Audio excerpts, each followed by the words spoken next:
బాలుడుగా ఉన్న యేసయ్య వాళ్ళందరూ ఏమో ప్రయాణం అయిపోతుంటే ఈయన వాళ్ళతో వెళ్ళకుండా వచ్చి పెద్దల మధ్యలో కూర్చొని వాళ్ళని ప్రశ్నలు అడగడం, వాళ్ళు అడిగే ప్రశ్నలకు సమాధానాలు చెప్పడం.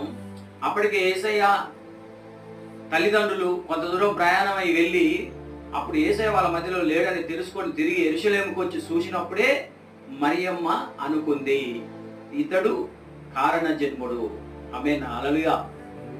ఆ రోజే చెప్తాడు యేసయ్య, అయ్యా ఏంది మాకు చెప్పకుండా వచ్చి నువ్వు ఇక్కడ ఉన్నవేంది, మేమెంత కలవరపడ్డాం, నువ్వు చెప్పొద్దా ఇక్కడ కూర్చున్న సంగతి మాకు చెప్పకుండా ఇక్కడికి ఎందుకు వచ్చావు, మన చుట్టాలలో నువ్వు ఉన్నవేమో అని మేము అంత దూరం ప్రయాణం చేస్తే నువ్వు అక్కడ లేవు, మేము ఎంత కంగారు పడిపోయినావో తెలుసా నీ గురించి